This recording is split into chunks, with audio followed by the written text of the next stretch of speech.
Kafir sosial berkisah lagi. Kupandangi pelangi di atas sana, di atas perbukitan mungil yang tertanam bungaan di lahan suburnya. Ladang nafkah petani bunga di kawasan hijau ini, pelangi itu menggambar langit yang indah menaungi kami. Ujian-ujian selama perjalanan kami berdua sungguh-sungguh kurasai kini berakhir indah. Di bawah temaram kabut gulita, kami melewati jalanan berkelok-kelok dan licin. Pohon-pohon berukuran besar dan nampak tua masih banyak tumbuh di antara jalanan kota ini, menambah suasana merinding saja.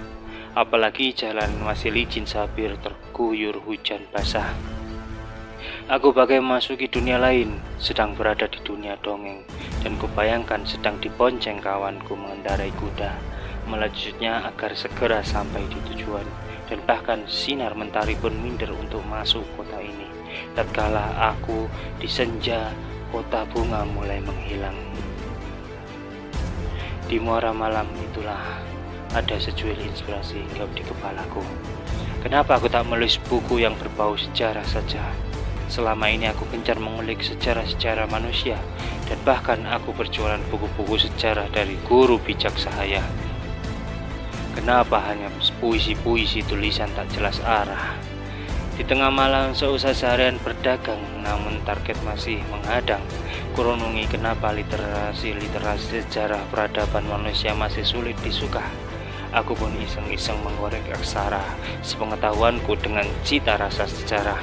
Sekreatif mungkin aku berniat mengajak anak-anak muda menyelami sejarah kita sendiri, memasa depankan masa silam, tutur beliau, seorang bijak sebagai konstruksi cara berpikirku selama ini. Aku ingin sekali mengenali siapa leluhur muara peradaban manusia Indonesia ini. Benarkah leluhur kami adalah manusia purba, Homo erectus kah, seperti literatur arkeolog penjajah? Homo erectus arkaik di Sangiran yang disebut manusia purba tertua itu? Atau mereka adalah fosil-fosil dari Banuljan dan atau bangsa Nisnas yang disebutkan legenda makhluk penghuni bumi pertama-tama sebelum adanya manusia? Benarkah manusia itu evolusi dari kera, seperti kata Charles Darwin ilmuwan Eropa? Lantas, apa hubungannya dengan fosil manusia purba yang banyak ditemukan di bumi Jawa ini? Peneliti UNESCO telah sepakat jika fosil manusia purba yang pernah diketemukan di dunia umumnya mereka hidup di masa 1 hingga 2 juta tahun yang silam. Rata-rata mereka hidup pada masa 300.000 hingga 45.000 tahun sebelum Masehi, kawan. Fosil manusia purba termuda di Tulungagung, Homo sapiens wajakensis, umurnya 45.000 tahun sebelum Masehi. Belum pernah dijumpai fosil manusia purba yang hidup di masa setelah itu. Berarti Indonesia adalah pemilik fosil manusia purba tertua dan sekaligus termuda yang diketemukan di bumi. Seberapa tuanya Pulau Jawa ini sebenarnya? Pulau yang dikatakan paling wingit di negeri kami. Masa kepunahan semua jenis manusia purba terjadi sekitar 45.000 sebelum Masehi. Sedangkan Homo sapiens atau ras manusia dinyatakan hidup di bumi pada 20.000 tahun sebelum Masehi kami adanya ini. Jika memang benar, jika peradaban siapa dan makhluk apa pula di tanah Jawa yang pernah hidup pada era 45.000 sebelum Masehi hingga 20.000 tahun sebelum Masehi itu? Terjadilah curang puluhan ribu tahun penjeda. Kalau memang demikian analisisnya, lantas apakah di masa itu dimulailah evolusi manusia purba menjadi manusia seperti teori Charles Darwin? Tak mungkinlah. Bukankah di salah satu ayat Al-Quran telah memberi penjelasan? Ingatlah ketika Tuhanmu berfirman kepada para malaikat, sesungguhnya aku hendak menjadikan seorang khalifah di muka bumi. Mereka malaikat berkata, mengapa engkau hendak menjadikan khalifah di muka bumi, seorang yang akan membuat kerusakan padanya dan saling menumpahkan darah? Padahal kami senantiasa bertasbih dengan memuji engkau dan mensucikan engkau. Tuhan berfirman, sesungguhnya aku mengetahui apa yang tidak kamu ketahui. Lantas siapa sejatinya fosil-fosil manusia purba di negeri kami ini? Apakah fosil itu ada kaitannya dengan kaum yang dilenyapkan Allah Ta'ala Sebelum penciptaan Nabi Adam alaihissalam, manusia pertama atau fosil itu sungguh kerangka Banul Jan yang pernah hidup di bumi kami. Kaum yang memiliki akal dan bentuk materi layaknya manusia, namun bentuk fisik mereka belum sempurna. Tapi dianugerahi kecerdasan berujung gemar berperang dan musnah oleh kegiatannya sendiri. Aku tak berani membenarkan, hanya bergeleng-geleng kepala. Di laut dalam kawasan Papua Indonesia ditemukan sebuah benteng bawah laut setinggi 1860 kali 2700 meter. Apakah itu dibangun oleh manusia atau oleh Banul Jan yang musnah? Di Pulau Jawa banyak relief-relief candi dan patung purba penuh dengan tanda tanya, semisal di Candi Ceto dan Candi Panataran, yang menggambarkan kehidupan makhluk penghuni negeri ini di masa silam. Ada peradaban manusia bersayap, berparuh, makhluk raksasa, dan kerdil, namun dilukiskan tengah saling membangun peradaban-peradaban modern di masa itu masing-masing. Apakah yang kita sebut manusia purba itu benar-benar hidupnya udik seperti yang kita kira selama ini, atau nyatanya mereka lebih mampu dari kita yang menyebut manusia modern?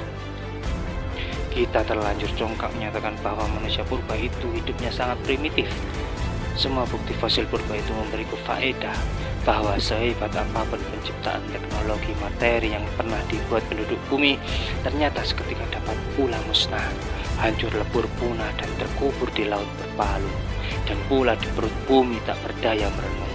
Pertanyaan besarku, apakah negeri yang kita tinggali ini adalah pernah menjadi negeri-negeri peradaban mereka, Banul Jan, bangsa Ninas, dan ia yang kita sebut manusia purba itu? Bolehlah jadi tesis kita bersama, tapi aku meyakini kita bukanlah turunan mereka ini. Tak cukup rela aku oleh mereka disebut turunan kera. Kenapa? Sudahkah Tuhan tahu baru-baru ini negeri kami digemparkan oleh penemuan artefak piramida di situs Gunung Padang yang diuji oleh arkeolog, umurnya sudah 25.000 tahun sebelum Masehi. Siapa leluhur manusia yang membangun itu? Apakah kisah peradaban Atlantis yang hilang dan tenggelam dan peradaban Lemuria yang pernah menghuni Tatar Sunda adalah mereka? Benarkah leluhur kami adalah induk dari segala peradaban? Bagaimana tak induk peradaban Mesopotamia yang dianggap sebagai peradaban tertua yang dibangun oleh bangsa Babylon Sumeria? Baru ada pada 10.000 tahun hingga 20.000 tahun sebelum Masehi keberadaan mereka. Wahai leluhur pertama Indonesia, seberapa tua sebenarnya umurmu? Namun ada pula sejarawan yang mengatakan bahwa leluhur kami adalah hasil migrasi etnis Melanesia Negrito dari daratan Afrika, datang kemari 70.000 tahun sebelum Masehi menurut mereka. Etnis Melasu Austronia hingga pula ke Nusantara di era 20.000 tahun sebelum Masehi katakan. Dan di abad ke-1 sebelum Masehi terjadilah migrasi besar-besaran dari bangsa Dravida India dan bangsa Yunan Cina. Kabar keberadaan tanah surgawi di timur bumi memantik semua penghuni bumi ramai-ramai ingin hijrah ke bumi Jawi. Kemasyhuran bumi Jawi Dwipa memantik pula orang Yunani kuno, Bartolomeus atau Ptolemeus penjajah dari Alexandria Yunani kuno. Mengisahkan perjalanannya pernah sampai di negeri yang kaya raya di timur bumi. Negeri itu indah, ia sebut Argire, dan terletak di pulau Iabadiu atau pulau Jawa ini. Ada sebuah pulau. Atas bantuan orang India yang menemaninya, Ptolemeus sampailah ke ujung barat pulau Jawa. Ia mencatat telah melihat daerah yang mataharinya tidak pernah ingkar janji. Di pagi hari terbit dan sore hari tenggelam. Airnya mengalir sepanjang tahun dan pepohonannya tidak pernah beku dan mati. Udaranya tidak pernah panas maupun dingin, sangat berbeda dengan tempat asal mereka di Yunani sana. Namun Ptolemeus tak jadi bertinggal di sini.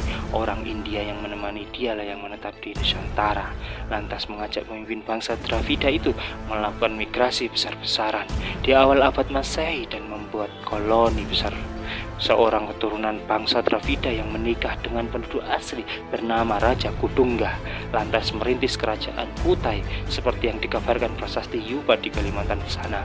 Catat, menikah dengan penduduk asli berarti sebelum ada migrasi penduduk bumi Dravida, India, Yunani dan sebagainya itu, leluhur kami telah membangun peradabannya di sini. Lantas siapa leluhur pertama manusia Indonesia sesungguhnya? Nabi Ibrahim di masa peradaban Mesopotamia kah? Nabi Nuh yang membawa 80 orang selamat dari air bah itu kah? Atau Nabi Idris yang pengajar muara tulis menulis dan aksara? Atau mungkin kita ini turunan tertinggal dari Nabi Sits putra Nabi Adam alaihissalam? Ada pula yang menyebutkan kalau leluhur pertama kami adalah Dahyang Semar, seperti hikayat naskah kuno kisahkan. Juga atau Aji Saka seperti tutur serat Jangka Jayabaya. Atau leluhur manusia Indonesia ini hasil perkawinan silang manusia dengan Banuljan, bangsa Nisnas itu. Hingga rata-rata sifat kami ini sulit untuk dibedakan. Kadang sungguh terasa manusia, kadang pula sangat melampaui sifat setan. Sungguh menggelitik untuk terus direnungkan dan untuk dipertanyakan ulang. Silahkan, asal tak saling merasa saling benar, paling benar dan merasa sok jagoan.